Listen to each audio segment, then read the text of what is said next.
అధ్యక్ష ఇది already short discussion ఉంది అధ్యక్ష విద్యా వ్యవస్థలో తీసుకొస్తున్న సంస్కరణల పైన మొన్న గౌరవ సభ్యులతో జియో 117 ఆల్టర్నేటివ్ గురించి కూడా చర్చించాం. దానికి వచ్చే లోపల ఫస్ట్ డిఎస్సి విషయం చెప్పాలి అధ్యక్ష. 1994 నుంచి 2024 వరకు చూస్తే డిఎస్సి విధానం ద్వారా 2,53,000 మంది ఉపాధ్యాయులు నియమిస్తాం జరిగింది.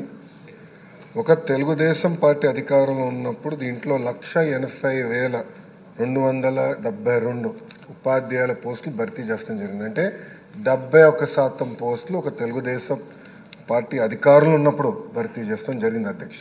అంటే విద్య పట్ల మన ప్రభుత్వంకు ఉన్న ఫోకస్ ఇది ఒక ఉదాహరణ మాత్రం అధ్యక్ష.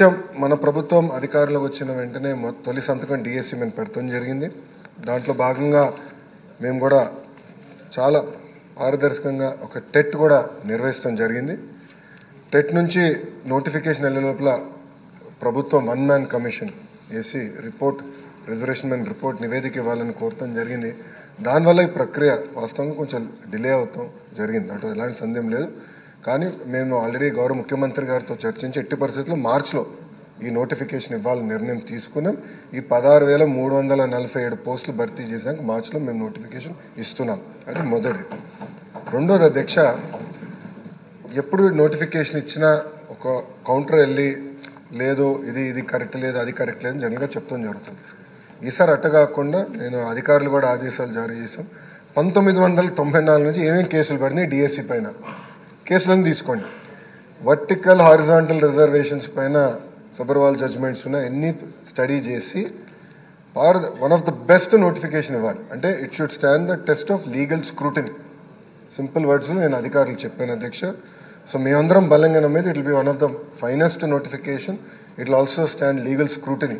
సో దట్ ఎందుకంటే ఇది చాలా కీలకమైనది.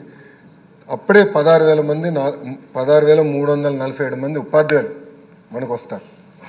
అది కూడా ఈ సంవత్సరంలోనే తీసుకురావాలనేది ఒక లక్ష్యంగా పెట్టుకున్న అధ్యక్ష. గౌరవ సభ్యులు చెప్పినట్లు అనేక సంస్కరణలు మేము తీసుకొస్తాం జరిగింది. దీంట్లో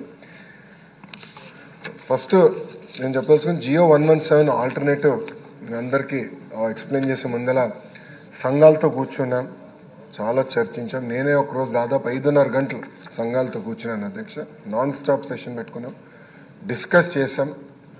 ఐదర్ నేనన్నా వాళ్ళని కన్విన్స్ చేసా, వాళ్ళన్నా నన్ను కన్విన్స్ చేశారు అధ్యక్ష. ఎందుకంటే మన ప్రభుత్వం పరదాలు కట్టుకున్నాం 144 సెక్షన్ పెట్టుకుని తిరిగే ప్రభుత్వం కాదు.